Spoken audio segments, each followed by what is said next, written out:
सत्य घटना कबीर परमेश्वर जी द्वारा बांधवगढ़ के श्री धर्मदास जी के साथ की गई लीला पर आधारित है। श्री धर्मदास जी का जन्म 1395 विक्रमी संवत 1452 को कार्तिक पूर्णिमा के दिन छत्तीसगढ़ के बांधवगढ़ नगर में हुआ। हिंदू धर्म के एक वैश्य कुल में जन्मे धनी धर्मदास जी के बारे में बताया जाता है कि वो इतने धनी थे कि जब कभी बांधवगढ़ पर प्राकृतिक आपदा जैसे अकाल गिरना, बाढ़ आदि आती थी तो वहां के नवाब धर्मदास जी के पूर्वजों से वित्तीय सहायता प्राप्त करते थे। आदरणीय धर्मदास जी इतने धनवान होने के बावजूद भी उनकी बचपन से ही भगवान में अपार श्रद्धा थी, जिसके लिए वो हिंदू धर्म में प्रचलित सभी पूजा भी करते थे और श्री रूपदास जी नाम के एक वैष्णव संत से दीक्षा भी ले रखी थी।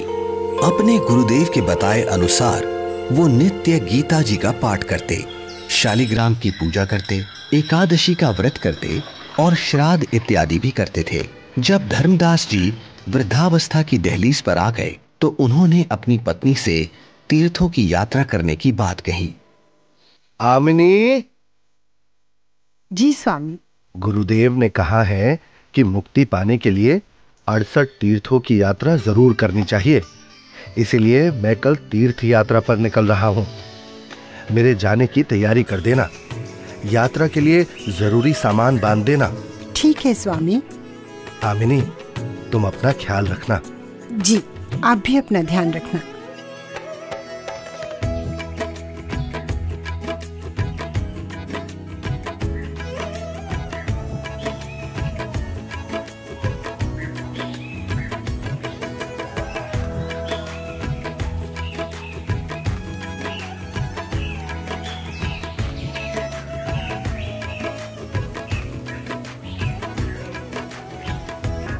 मथुरा में तीर्थों की यात्रा करते हुए एक सुबह धर्मदास जी गोवर्धन पर्वत के पास स्थित एक सरोवर के किनारे पहुंचे।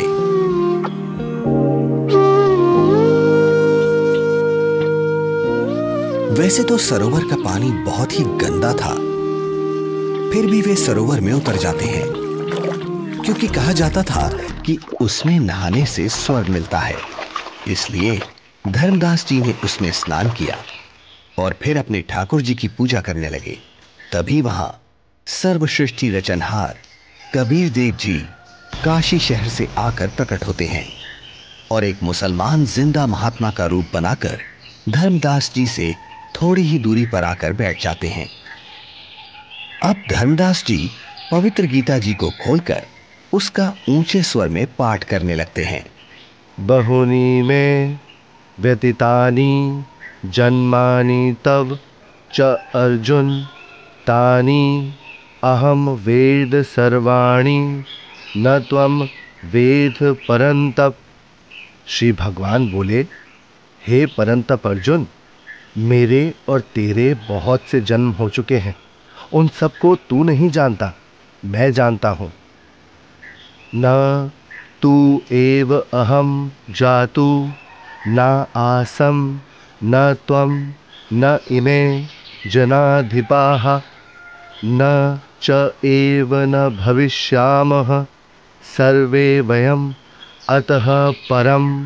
ना तो ऐसा ही है कि मैं किसी काल में नहीं था, अथवा तू नहीं था, अथवा ये राजा लोग नहीं थे, और ना ऐसा ही है कि इससे आगे हम सब नहीं रहेंगे। वैसे तो धर्मदास जी गीता जी के केवल एक अध्याय का ही नित्य पाठ किया करते थे, किंतु आज एक मुसलमान जिंदा महात्मा को हिंदू धर्म की साधना में रुचि लेता देख और अधिक पाठ करते हैं। कुछ देर बाद जब धर्मदास जी गीता जी को बंद कर माथे पर लगाकर रखने लगते हैं, तब हे महात्मा जी, आपका ज्ञान तो बहुत ही अच्छा है। आप कौन हैं? पहले तो आपको यहाँ कभी नहीं देखा। हे भक्त, मेरा नाम धर्मदास है। मैं बांधवगढ़ का रहने वाला हूँ। मेरा जन्म वैश्य कुल में हुआ है और हम इतने शुद्ध हैं कि किसी शूद्र को अपने निकट तक नहीं आने देते। कोई जीव हिंसा नहीं करते। जीव हिंसा करना पाप है, पापी पार नहीं होता। हे महात्मा जी, फिर तो मैं बहुत ही सौभाग्यशाली हूँ जो मुझे आप जैसे महापुरुष मिले। अब धर्मदास जी कबीर परमेश्वर जी को अपनी पूजा साधना से जुड़ी हुई काफी सारी बातें बताते हैं। कबीर परमेश्वर यानी जिंदा महात्मा धर्मदास जी से पूछते हैं, हे संत जी, मैं परमात्मा के लिए भटक रहा हूँ। आपका ज्ञान सुनकर मैं गदगद हो गया। मैं आपसे नाम दीक्षा लेना चाहता हूँ। ये सुनकर धर्मदास जी मन ही मन काफी प्रसन्न होते हैं और कहते हैं, मेरे गुरु श्री रूपदास जी हैं, वही तुम्हें नाम दीक्षा दे सकते हैं। हाँ, मैं तुम्हें दीक्षा तो नहीं दे सकता, लेकिन अपने गुरुदेव के उपदेश सुना जरूर सकता हूँ। आपको ये जरूर सुनने चाहिए। हाँ हाँ, क्यों नहीं, लेकिन मेरे मन में कुछ शंका भी है महात्मा जी। शंका?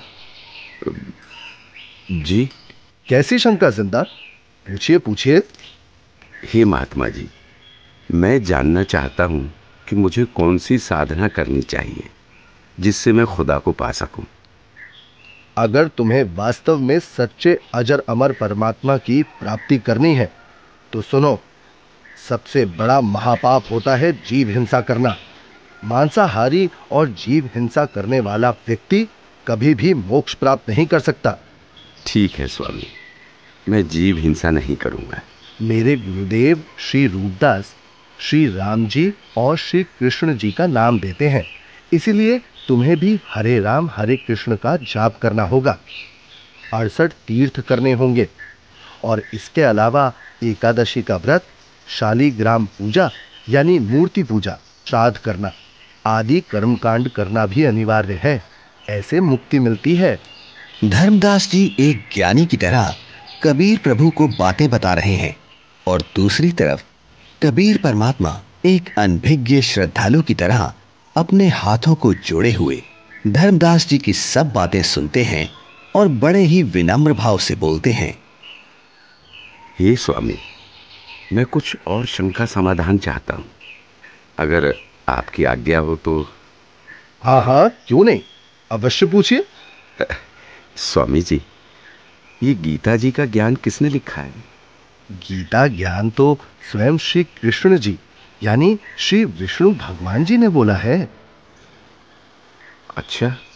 हाँ स्वामी, आपके कहने से मैं अवश्य रामकृष्ण का जाप करूंगा, लेकिन क्या ये जाप गीता में कहीं लिखा है? नहीं, गीता जी में तो नहीं लिखा। पितृपूजा यानी श्राद्ध आदि कर्मकांड करने, तीर्थों पर भ्रमण करने और व्रत करने के लिए क्या गीता में कहा है? आखिर तुम कहना क्या चाहते हो? कुछ नहीं स्वामी, मैं तो बस ये समझना चाह रहा हूँ, जब गीता जी में व्रत के लिए मना किया गया है तो फिर आप एकादशी के दिन भूखे क्यों मरते हो? तुम भटक गए हो, तुम्हें इन सब साधनाओं का कोई ज्ञान नहीं है, इसलिए ऐसा बोल रहे हो। नाराज ना हो स्वामी जी, आप मेरी शंका का समाधान नहीं करेंगे तो कैसे बात बनेगी? आप ही बताएं, ये सरोवर जिसमें आपने स्नान किया है, जिसको आप मोक्ष पाने का साधन मानते हैं, लेकिन इस जल के अंदर करोड़ों जीव रहते हैं जिन्हें आपने अभी स्नान करते समय अपने हाथों पैरों से रगड़ रगड़ कर मार डाला है, और स्नान के बाद जो जल आप भगवान की मूर्ति को स्नान कराने के लिए लाए, उसमें भी मूर्ति के स्नान कराने से अनेकों जीव मर गए, और आप कहते हैं कि आप जीव हिंसा नहीं करते। एक और बात स्वामी जी, यदि इस सरोवर में नहाने से आपकी मुक्ति संभव है तो फिर इस जल में रहने वाले जीव जंतुओं को तो निश्चित ही मोक्ष प्राप्त हो जाना चाहिए। हे धर्मदास, ये साधना व्यर्थ है, क्योंकि ये गीता शास्त्र के विरुद्ध है। समझ गया, अंततः तुमने अपने धर्म का परिचय दे ही दिया। तुम एक मुसलमान हो, इसीलिए ऐसी बातें कर रहे हो, क्योंकि एक मुसलमान ही हिंदू धर्म पर सवाल उठा सकता है। आत्मा से फिर मिला दो, मैं इस बार उनकी सारी बातें मानूंगा।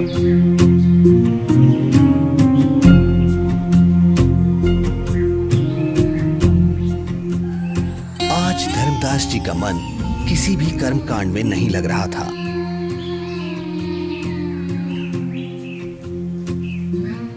तब उन्होंने सब कार्य छोड़कर खाना बनाने के बारे में सोचा।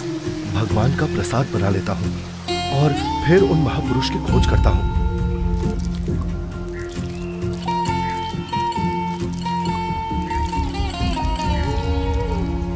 हे भगवान, ये क्या अनर्थ हो गया? इस लकड़ी में तो हजारों चींटियां अंडों सहित मर गई होंगी। हे भगवान, आज जैसा अनर्थ तो कभी नहीं हुआ। बहुत बड़ा पाप कर दिया मैंने। मैं इस पाप से बने हुए भोजन को कदापि नहीं खा सकता। एक काम करता हूं, इस भोजन को लेकर किसी साधु संत को खिला देता हूं और स्वयं आज निराहार रहता हूं, जिससे मैं पाप मुक्त हो जाऊंगा।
संत जी कुछ बोल रहे हैं, इनके बीच में बोलना ठीक नहीं है। मुझे अवश्य ये सुनना चाहिए। मन तू मान सरोवर नारे, यहाँ न भटका खारे। सूरजमुखी फूल जा फूले, शंख पद्म उजियारा।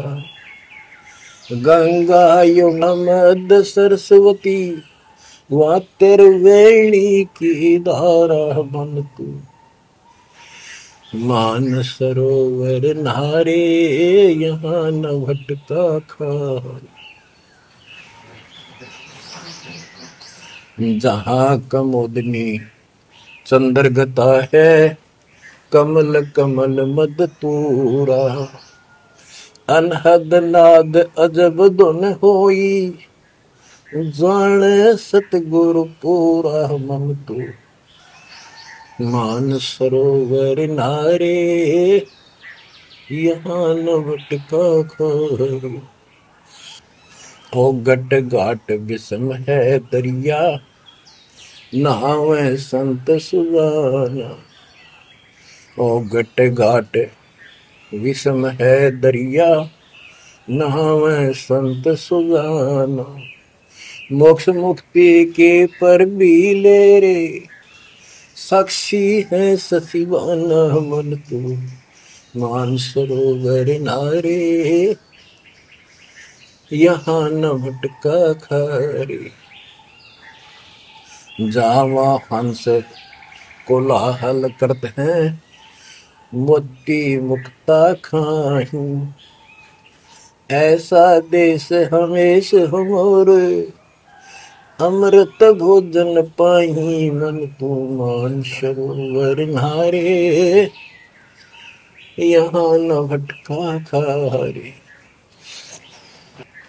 शंखों लहरे मेहर की उपजे, कर नहीं जा कोई। शंखों लहरे वहाँ मेहर की उपजे, कर नहीं जा कोई। दास गरीब अचल अविनाशी, सुख का सागर सोई। मन तू मान सरोवर नारे, यहाँ न भटका खारे। मन तू मान सरोवर नारे, यहाँ न भटका खारे। जो पहले मिला वो जिंदा महात्मा तो मुसलमान था, और ये लाल वस्त्र पहने हुए संत जी तो अपने हिंदू धर्म के जान पड़ते हैं, और बातें भी बिल्कुल जिंदा महात्मा वाली ही बता रहे हैं। इनका शिष्य बनने में शर्म भी नहीं आएगी। उस जिंदा से उपदेश लूंगा तो लोग निंदा करेंगे कि मुसलमान का शिष्य बन गया। इनसे ज्ञान प्राप्त करना उचित रहेगा। मैं जो साधना कर रहा हूँ उससे यमदूतों द्वारा दिए जाने वाले कष्ट नहीं टलते। इसका मतलब ये सब साधना तो व्यर्थ है। हे महात्मा जी, कृपया भोजन ग्रहण करें। रख दे धर्मदास, बहुत भूख लगी है। इन्हें कैसे मालूम कि मेरा नाम धर्मदास है? मैं भंडारा करता रहता हूँ, शायद इसीलिए ये मुझे जानते हैं।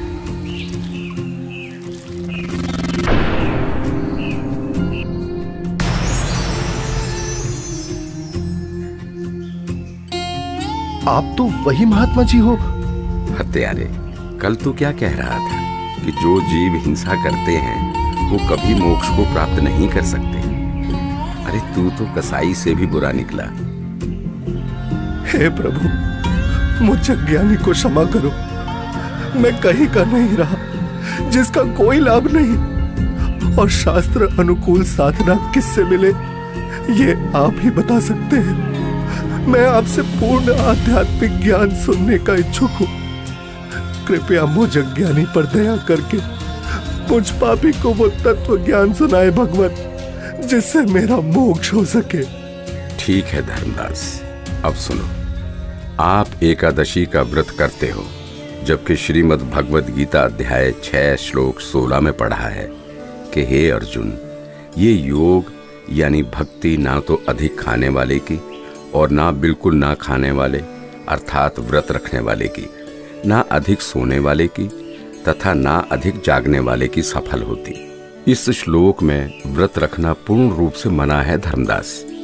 फिर देख अपनी गीता खोलकर।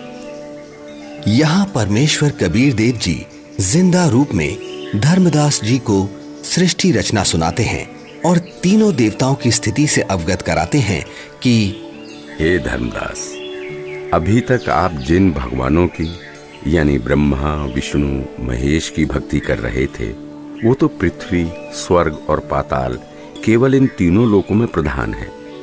रजगुण ब्रह्मा है, सतगुण विष्णु और तम गुण शिव जी ये मोक्ष नहीं कर सकते।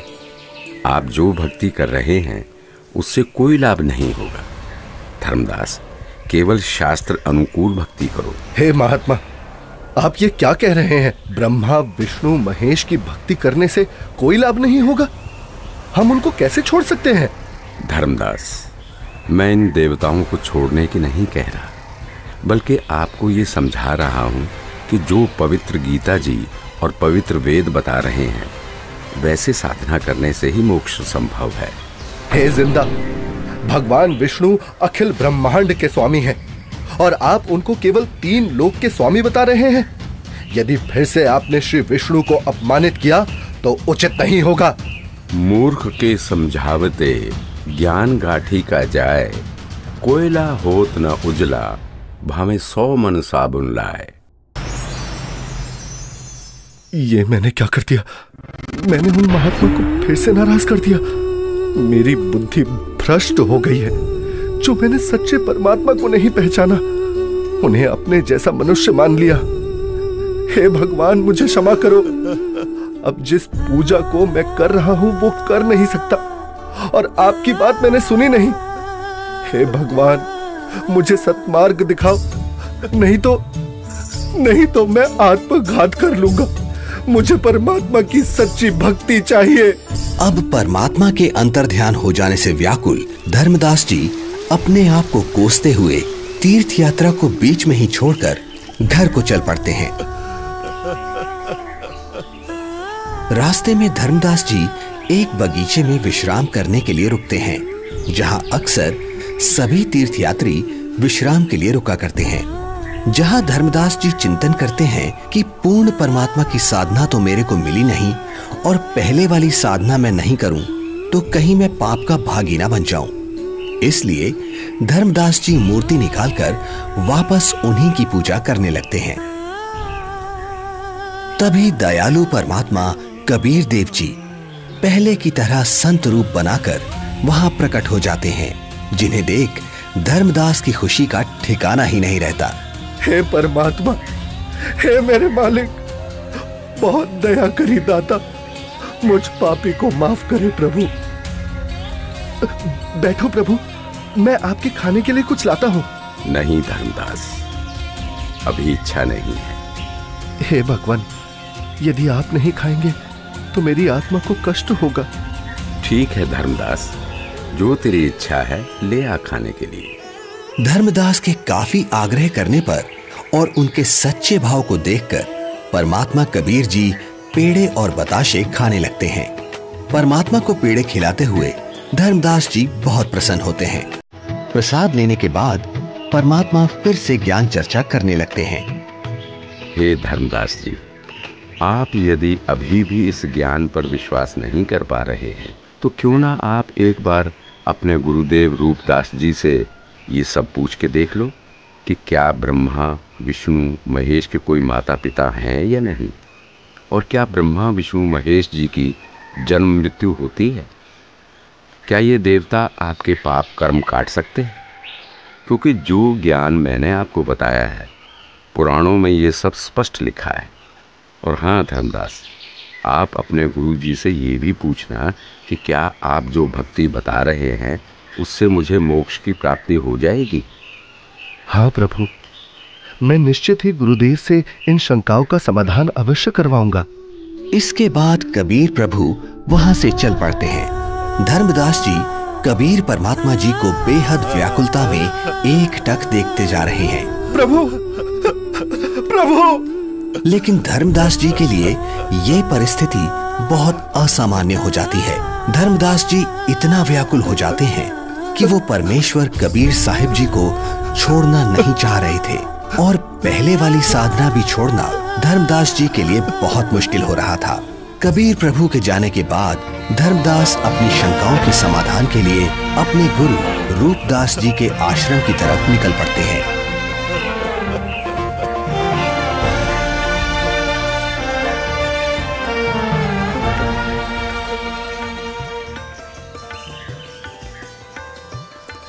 प्रणाम गुरुदेव। आशीर्वाद है भक्त, आओ बैठो। क्या बात है धर्मदास, बहुत व्याकुल दिख रहे हो। और आप तो तीर्थ यात्रा पर गए थे ना? गुरुदेव, मेरे मन में कुछ शंका है, कृपया उनका समाधान कीजिए। कहो धर्मदास, क्या शंका है आपकी? हे गुरुदेव, सृष्टि का रचयिता कौन है? क्या भगवान विष्णु से ऊपर भी कोई प्रभु है? वो कहाँ रहता है? उसका क्या नाम है? उसकी पूजा की विधि क्या है? और गुरुदेव, क्या आपने जो भक्ति साधना मुझे बताई है, क्या उससे मेरा मोक्ष हो जाएगा? हे धर्मदास, आज तुम ये क्या बोल रहे हो? ऐसा ज्ञान तुम्हें किसने सिखा दिया?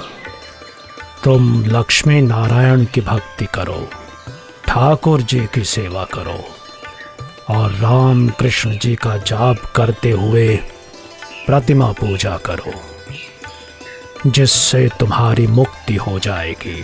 तुम यात्रा पर जाओ, जगन्नाथ के दर्शन करो, गोमती, गोदावरी इन नदियों में स्नान करो, काशी जाओ, तीर्थ नहाओ, उससे ज्यादा पुण्य होता है और स्वर्ग की प्राप्ति होती है बच्चा।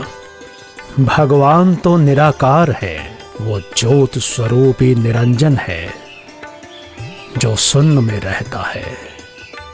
हे गुरुदेव, यहां मैं एक बात पूछना चाहूंगा, आप क्रोधित ना होना गुरुवर। हे गुरुदेव, जो ज्योत निरंजन आप बता रहे हैं वो तो प्रतिदिन 1 लाख मानव खाता है और 1.25 लाख उत्पन्न करता है। गुरुदेव, मुझे जीव भक्षक नहीं, जीवों की रक्षा करने वाला भगवान कौन है वो बताइए। ये ज्योति निरंजन ब्रह्म तो जीवों को खाता है। और गुरुदेव, ऐसा तो आप भी मानते हैं कि एक दिन वैकुंठ समेत तीनों लोक भी नष्ट होंगे, यानी स्वर्ग भी नष्ट होगा। फिर मुझे वहां की भक्ति क्यों बता रहे हो? गुरुदेव, मुझे उस अविनाशी स्थान के बारे में बताओ जिसका जिक्र गीता अध्याय 18 श्लोक 62 में किया है कि हे अर्जुन, तू सर्वभाव से उस परमेश्वर की शरण में जा, उसकी कृपा से ही तू परम शांति को और सनातन परम धाम शाश्वतम स्थानम अविनाशी लोक को प्राप्त होगा।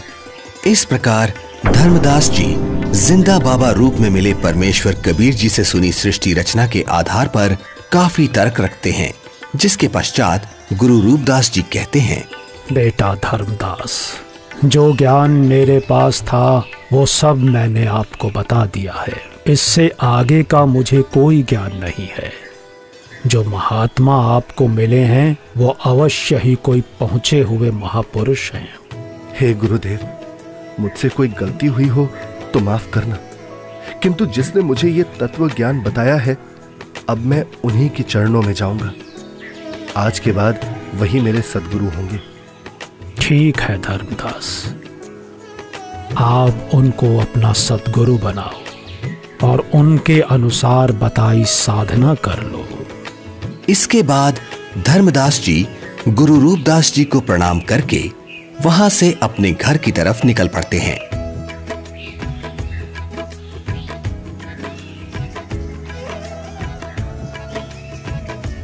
रास्ते में जाते जाते अब धर्मदास के मन में एक शंका ये भी उत्पन्न हुई कि हिंदू धर्म इतना बड़ा है, क्या किसी को गीता का यथार्थ ज्ञान नहीं होगा?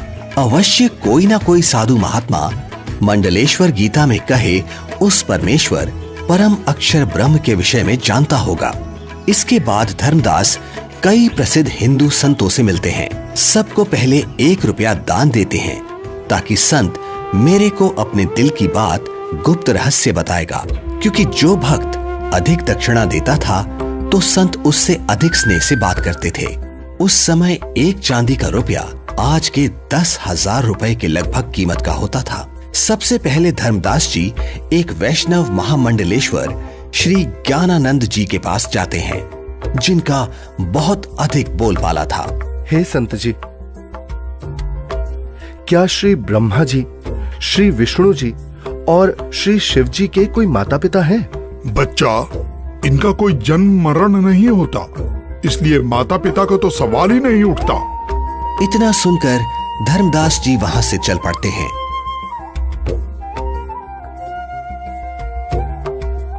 जहां कुछ दूरी पर धर्मदास जी को एक बहुत बड़े विद्वान महात्मा का पता चलता है, जो कि काशी विद्यापीठ से पढ़कर आए हैं और वे शास्त्रों के पूर्ण विद्वान हैं।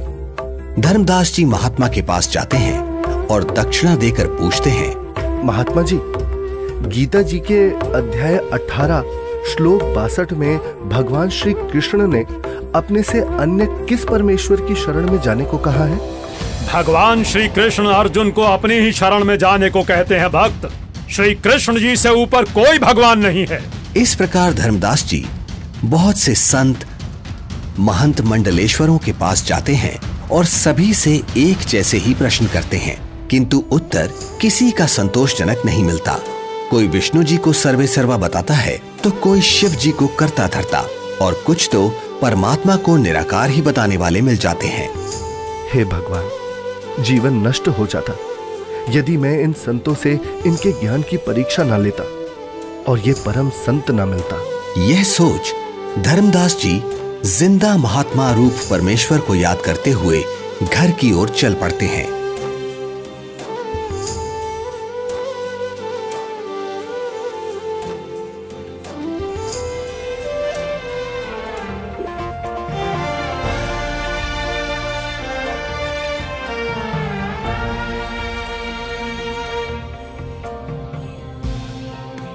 जहां मार्ग में एक नदी आती है, जिसके किनारे वृक्ष के नीचे एक हिंदू संत विराजमान दिखाई देते हैं, जिनके पास 4-5 व्यक्ति भी बैठे हैं। धर्मदास जी भी विश्राम करने के उद्देश्य से संत के पास कुछ दूरी पर वृक्ष के नीचे छाया में दूर से ही राम राम करके बैठ जाते हैं।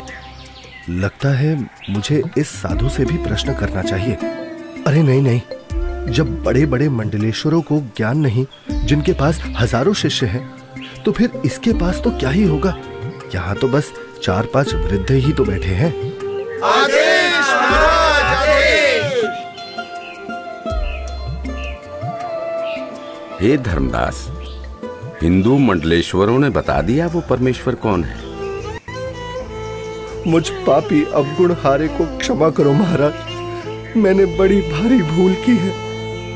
आपने सृष्टि रचना का ज्ञान जो बताया है, उसके सामने सभी संतों का ज्ञान ऐसा है जैसे सूरज के सामने दीपक।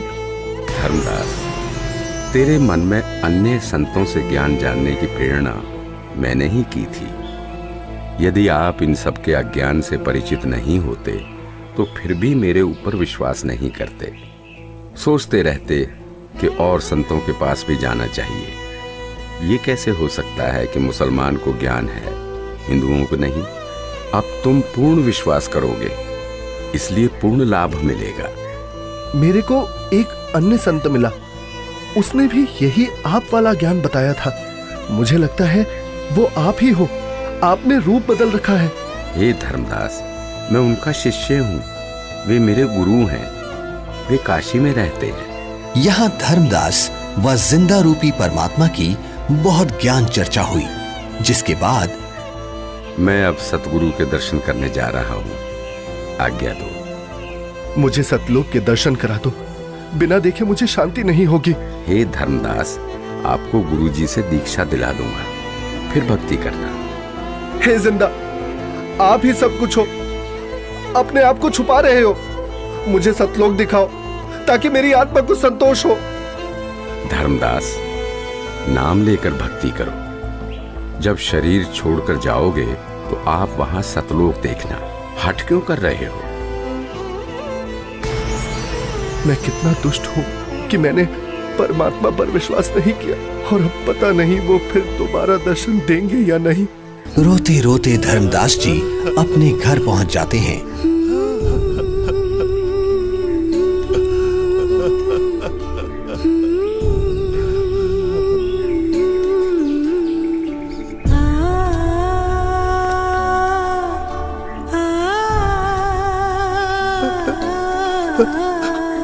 उनकी ऐसी हालत देख और यात्रा से जल्द ही वापस लौटने पर पत्नी आमनी देवी भी हैरान हो जाती है और बार बार धर्मदास जी से उनके रोने का कारण पूछती है, लेकिन धर्मदास जी उन्हें कुछ नहीं बता पाते, केवल रोते ही रहते हैं।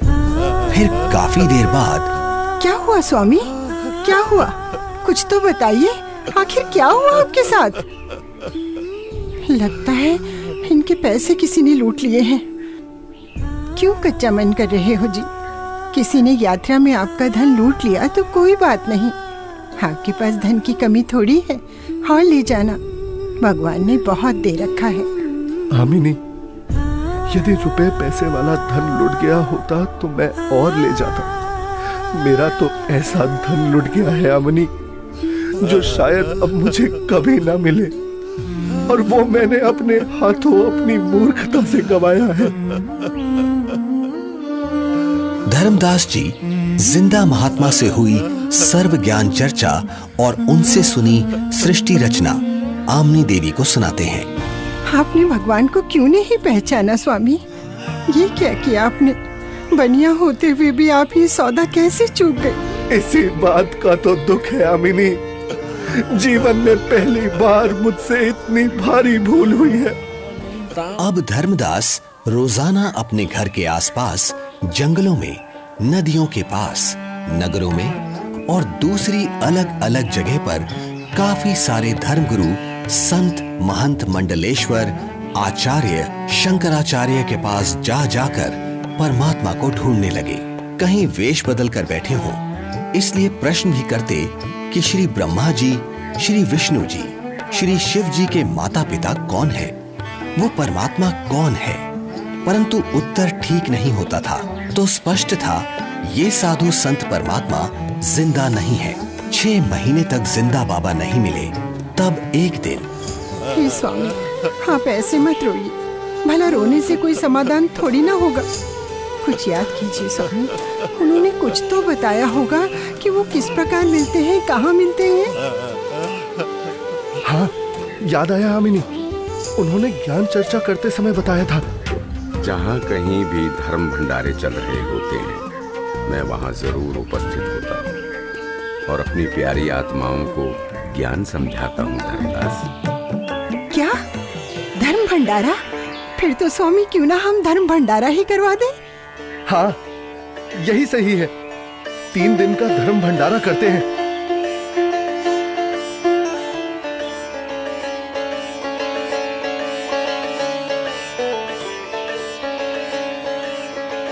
भंडारे का आयोजन शुरू हो जाता है।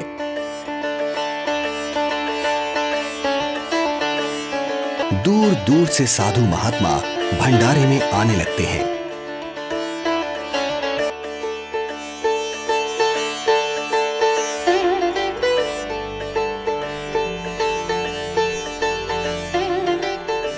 धर्मदास जी भंडारे में हर तरफ घूम घूम कर प्रत्येक संत महात्मा को बड़े ही ध्यान से देखते हैं, किंतु परमेश्वर कहीं भी उनको दिखाई नहीं देते। 2 दिन बीत जाते हैं। धर्मदास जी बहुत मायूस हो जाते हैं और एकटक रास्ते को ही निहार रहे हैं।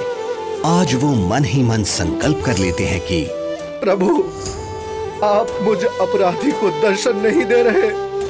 हे परमात्मा, आज अगर आप नहीं मिले तो मैं आत्मघात कर लूंगा। तभी अचानक धर्मदास जी की नजर कुछ ही दूरी पर एक कदम के वृक्ष के नीचे जाती है, जहां वही पूर्ण परमात्मा कबीर परमेश्वर जी उसी जिंदा महात्मा के रूप में विराजमान होते हैं, जिन्हें देखकर तो धर्मदास जी की खुशी का ठिकाना ही नहीं है। धर्मदास परमात्मा की तरफ इस प्रकार दौड़ते हैं जैसे भूखे को भोजन और प्यासे को पानी मिल जाता है। हे परमात्मा, हे भगवान, अब मैं आपको कहीं जाने नहीं दूंगा। मेरी भूल क्षमा करो प्रभु। मैं बस आपकी ही भक्ति करना चाहता हूँ। मैं भविष्य में कोई गलती नहीं करूंगा। हे दीन दयाल, मुझ अज्ञानी को माफ कर दो। मैंने अज्ञानतावश आपको बहुत कटु वचन बोले। मुझे माफ करो परवरदिगार, मुझे माफ करो। जब धर्मदास जी ने अपनी गलती की क्षमा मांगी और कभी ऐसी गलती ना करने का बार बार वचन दिया, तब परमात्मा धर्मदास जी के घर गए।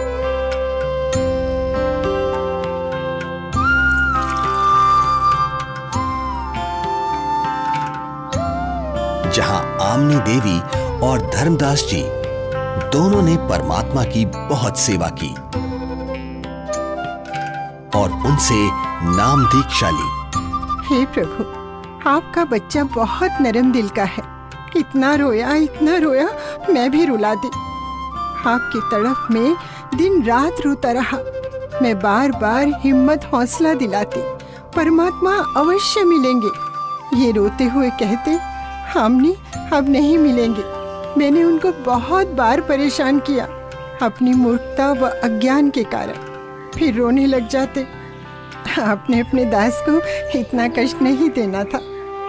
बेटी, जैसे लोहे का औजार बनाने के लिए गर्म किया जाता है, फिर उस पर चोट लगाई जाती है, तब वो काम बनता है।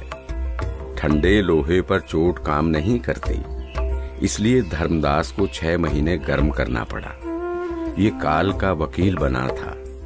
अब जो मैं बताऊंगा ये सब मानेगा और काम का हो जाएगा, यानी मोक्ष प्राप्त करेगा। धर्मदास, आपको वो भगवान मिला है जिसको पाने के लिए राजाओं ने राज त्याग दिए, ऋषियों ने शरीर तक गला दिए। इसलिए अब खूब भक्ति करो ताकि आप हमेशा हमेशा के लिए सतलोक के निवासी बन सको, जहां आपको इतना सुख मिलेगा जो स्वर्ग क्या महास्वर्ग में भी नहीं है। सुंदर बाग, सदाबहार फलदार वृक्ष और दूधों की नदियां बहती हैं, जहां सुंदर नर और नारी रूप में हंस आत्माएं रहती हैं। वे कभी वृद्ध नहीं होते और वहां जाने के बाद कभी मृत्यु भी नहीं होती। धर्मदास, हे महाराज, नाराज ना होना। कृपया मुझे वो अमर लोक दिखाने की मेहर करे परवरदिगार, ताकि मेरा विश्वास दृढ़ हो। आप भक्ति करो। जब शरीर त्याग कर जाओगे तो सतलोक को ही प्राप्त करोगे। धर्मदास जी के अधिक आग्रह करने पर कबीर परमेश्वर जिंदा रूप में धर्मदास जी की आत्मा को निकालकर ऊपर सतलोक में ले जाते हैं। सतलोक, जहां दरबार के द्वार पर खड़े द्वारपाल को परमेश्वर ने कहा कि धर्मदास जी को परमात्मा के दर्शन कराओ। जिंदा रूप परमात्मा पीछे से अपने सिंहासन के पास चले गए, जिसके कुछ ही देर बाद देखते ही देखते वहां पर बहुत सारे हंस तथा हंसनी इकट्ठे होकर नाचते गाते हुए धर्मदास जी को परमेश्वर के सिंहासन के पास लेकर जाते हैं, जहां परम अक्षर ब्रह्म कबीर साहिब जी, जिनके एक रोम का प्रकाश करोड़ों सूर्य और करोड़ों चंद्रमा के प्रकाश से भी कई गुना अधिक था, वो एक बहुत ही सुंदर सिंहासन पर विराजमान है। जिंदा रूप में नीचे से गए परमात्मा तख्त पर विराजमान अपने ही दूसरे स्वरूप पर चंवर करने लगते हैं, जिसे देख धर्मदास जी सोचते हैं कि जिंदा महात्मा तो परमेश्वर का सेवक है। धर्मदास जी इतना सोच ही रहे थे कि कुछ ही देर में तख्त पर विराजमान परमात्मा खड़े हो जाते हैं और जिंदा महात्मा तख्त पर विराजमान हो जाते हैं तथा तेजोमय परमात्मा जिंदा महात्मा पर चंवर करने लगते हैं, जिसे देख धर्मदास जी हैरान हो जाते हैं कि तेजोमय परमात्मा जिंदा महात्मा पर चंवर क्यों कर रहे हैं। आखिर ये जिंदा महात्मा है कौन? इतने में तेजोमय शरीर वाले परमात्मा जिंदा महात्मा के शरीर में समा जाते हैं और चंवर अपने आप होने लगता है। धर्मदास, मैं ही संपूर्ण सृष्टि का रचयिता हूं। मेरा ही नाम कबीर देव है। मैं ही चारों युगों में पृथ्वी पर प्रकट होता हूं। वर्तमान में मैं अपने वास्तविक नाम कबीर नाम से काशी नगर में प्रकट हूं, जहां एक साधारण मनुष्य की भांति लीला कर रहा हूं और जुलाहे रूप में रहता हूं।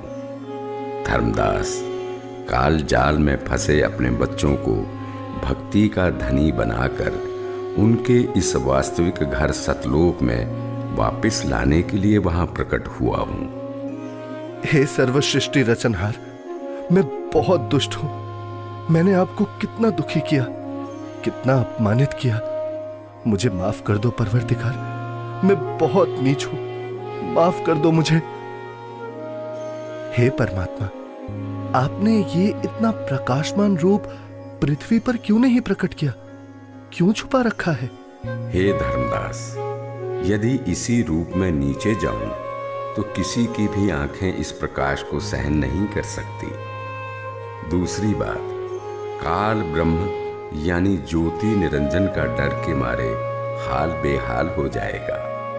इसलिए काल के लोक में गुप्त रहकर जीवों को ज्ञान सुनाता हूं, उनका कल्याण करता हूं। धर्मदास, अब आप नीचे जाकर खूब भक्ति करो और वहां काल जाल में फंसे अपने सभी भाई बहनों को भी समझाओ।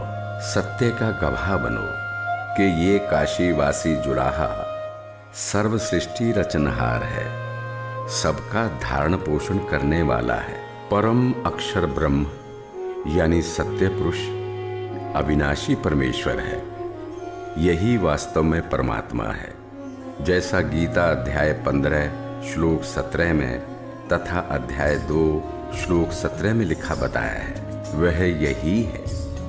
नहीं नहीं महाराज, मुझे यही रख लो, यही रख लो महाराज, मुझे यही रख लो। हमने बहुत भारी गलती की है। काल के साथ उस मृत लोक में जाकर ऐसे सुख सागर को छोड़कर अब उस नरक में मुझे नहीं जाना प्रभु, हमें यही रख लो महाराज। धर्मदास जी को रोता देख परमात्मा उनको समझाते हैं और वहीं दूसरी तरफ पृथ्वी पर धर्मदास जी को 3 दिन से अचेत देखकर घर परिवार, गांव, रिश्तेदार, मित्र प्यारे सभी इकट्ठा हो जाते हैं। कोई झाड़ फूंक करा रहा था तो कोई वैद्य से उपचार करा रहा था, किंतु किसी को आशा नहीं रही थी कि धर्मदास जी जिंदा हो जाएंगे। आमिनी देवी का भी रो रो कर बुरा हाल हो जाता है। तब तीसरे दिन परमात्मा ने धर्मदास जी की आत्मा को शरीर में प्रवेश करा दिया। धर्मदास जी अपने चारों ओर खड़े रिश्तेदारों को और पत्नी आमिनी देवी को रोता देख आश्चर्यचकित हो जाते हैं।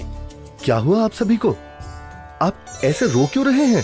हे भगवान, तेरा लाख लाख शुक्र है। क्या हुआ है आमिनी, कुछ तो बताओ। स्वामी, आप 3 दिन से अचेत थे। हम सभी को तो लग रहा था आप नहीं बचेंगे। आमिनी, वो जिंदा महात्मा ही सर्व सृष्टि के रचनहार हैं। उनके सामने ब्रह्मा, विष्णु, महेश, दुर्गा, गणेश, क्षर पुरुष, अक्षर पुरुष कुछ भी नहीं है। वही मुझे अपने सतलोक लेकर गए थे। वहां हम सभी के बड़े बड़े महल हैं, दूधों की नदियां, सदाबहार फलदार वृक्ष हैं। वहीं एक बहुत ही विशाल और भव्य सिंहासन पर पूर्ण ब्रह्म कबीर साहिब जी विराजमान हैं, जिनके एक रोमकूप के सामने करोड़ों सूर्य और चंद्रमा भी फीके हैं। सतलोक का वर्णन करते हुए अचानक धर्मदास जी को परमात्मा के काशी में प्रकट होने वाली बात याद आती है, जिसके बाद धर्मदास जी काशी नगर में जाकर कबीर जुलाहे रूप में आए परमात्मा की झोपड़ी का पता करते हैं, जहां असंख्य ब्रह्मांडों के स्वामी कबीर परमेश्वर जी को कपड़ा बुनने का कार्य करते देख धर्मदास जी को बड़ा ही आश्चर्य होता है। हे प्रभु, मुझ अज्ञानी को क्षमा करो प्रभु। मुझे विश्वास नहीं हो रहा था कि आप ही परमात्मा हैं, आप ही परम अक्षर ब्रह्म हैं। इस वेशभूषा में तो आपको कोई भी नहीं पहचान सकता। इसके बाद परमेश्वर कबीर जी ने धर्मदास जी को सतनाम दिया, जिसे पाकर धनी धर्मदास जी बहुत खुश होते हैं। हे प्रभु, बड़ी दया करी आपने, मेरा तो जीवन सफल हो गया। बेटा धर्मदास, अब आप अपने घर जाओ और भक्ति करो, मैं वहीं आऊंगा। जी जरूर आना परमात्मा। वहां मेरे बेटे को भी समझाना और आमिनी को भी सतनाम देना। ठीक है बच्चा, मैं जरूर आऊंगा। हे परमात्मा, आप बहुत दयालु हो जो आपने हमें शरण में ले लिया। हे प्रभु, आपने हम दोनों को तो शरण में ले लिया, किंतु मेरा इकलौता पुत्र नारायण दास, वो काफी समझाने के बावजूद भी आपके इस सत्य ज्ञान को स्वीकार नहीं कर रहा। बेटा धर्मदास, तेरे बेटे नारायण दास के रूप में काल ने तुम्हारे घर पर अपना दूत भेज रखा है। वो नहीं मानेगा। आप इसको मत देखो, अपनी भक्ति पर ध्यान दो। यह बात सुनकर धर्मदास को बहुत दुख हुआ और विश्वास नहीं हुआ कि मेरा बेटा नारायण दास काल का दूत है। परमात्मा समझ गए कि धर्मदास पुत्र मोह में अपना जीवन नष्ट करेगा। धर्मदास, आप पुत्र को बुलाओ, मैं भी समझाता हूँ। बच्चा है, मान जाए तो। बेटा नारायण दास, आज गुरुजी आए हैं, उनके चरण स्पर्श कर आशीर्वाद ले ले, तेरा भी कल्याण हो जाएगा बेटा। पिताजी, आपके ऊपर इस जुलाहे ने जादू कर दिया है, आपका दिमाग खराब कर दिया है। आपने देवी देवताओं व पितर पूजा छोड़ दी है। मैं उसकी शक्ल भी नहीं देखना चाहता। बेटा, एक बार चल, फिर ना जाना। धर्मदास जी के अधिक आग्रह करने पर नाराज अवस्था में नारायण दास चल पड़ता है।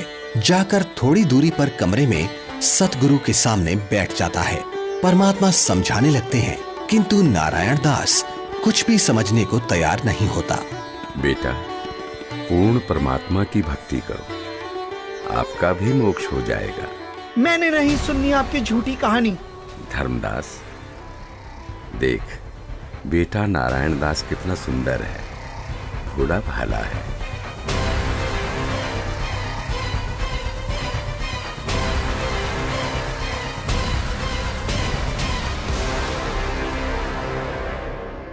बेटा नारायण दास, आप जाओ, आपको जो ठीक लगे करो। हे भगवान, मेरा वंश तो काल का वंश बन गया, दया करो दाता, अब मेरे वंश का क्या होगा? वंश का क्या करेगा बेटा, यहां से पीछा छुड़वा ले धर्मदास। धर्मदास जी का रो रो कर बुरा हाल हो जाता है। तब कबीर परमात्मा जी अपना आशीर्वाद भरा हाथ धर्मदास जी के सिर पर रखते हुए कहते हैं, ठीक है धर्मदास, तेरे घर पर मैं अपना हंस भेजूंगा। तू वंश की चिंता करता था धर्मदास, तेरा 42 पीढ़ी तक वंश चलेगा, तू चिंता मत कर। तुम्हारे घर पर एक पुत्र उत्पन्न होगा, उसका नाम चूड़ामणि रखना। इस उम्र में बच्चा, हे भगवान, ये कैसे संभव है? उधर देखो बेटा, 10वें महीने आमनी के गर्भ से तुम्हारे घर ये बेटा जन्म लेगा। धर्मदास जी को कुछ विश्वास और कुछ अविश्वास होता है, किंतु परमेश्वर की दया से आमनी देवी के गर्भ से 10वें महीने एक बच्चा पैदा होता है, जिसका नाम चूड़ामणि रखा जाता है। बड़ी दया करी दादा, जो आपकी हंस आत्मा हमारे घर आई। हे भगवान, दया करना कि मेरे वंशज आपकी भक्ति में ही लगे रहे। धर्मदास, ज्योति निरंजन अर्थात काल मेरे नाम से 12 पंथ चलाएगा और तेरे वंश वाले 6ठी पीढ़ी में जाकर मेरी बताई सत्य भक्ति को करना छोड़ देंगे। वो उन काल के चलाए नकली 12 पंथों में से जो 6ठा टकसारी पंथ होगा उसकी साधना करना शुरू कर देंगे, जो काल में डुबोने वाली ही होगी। हे परमात्मा, दया करो अंतर्यामी, उनका उद्धार कैसे होगा? दया करो। हे धर्मदास, काल द्वारा चलाए जाने वाले 12 पंथों में 12वां पंथ का प्रवर्तक संवत 1774 में जन्म लेगा। उस पंथ समेत सब 12 पंथों के पंथी मेरी वाणी का गलत अर्थ लगाकर गलत साधना करेंगे। असंख्य जन्म तक सतलोक नहीं जा सकेंगे। उसी 12वें पंथ में हम ही प्रकट होंगे। हम गुप्त रूप से लीला करेंगे। धर्मदास, मैंने तेरे को 42 पीढ़ी तक तुम्हारा वंश कलयुग में चलने का आशीर्वाद दिया। तेरे वंश वालों का उद्धार मेरे द्वारा भेजे जाने वाले मेरे कृपा पात्र महापुरुष से होगा। जिस समय कलयुग 5505 वर्ष बीत जाएगा, तब वो महापुरुष मेरा भेजा हुआ आएगा। अर्थात उसे मुझे ही समझ, वो सारे संसार के प्राणियों का उद्धार करेगा। उस समय तेरे बिंद वाले यानी तेरी 42 पीढ़ी वाले हों या सारा संसार, जो भी उससे नाम दीक्षा लेगा उन सबकी मुक्ति हो जाएगी। मेरा आशीर्वाद है। आज वर्तमान में स्वयं कबीर परमात्मा के अवतार सत साहिब जी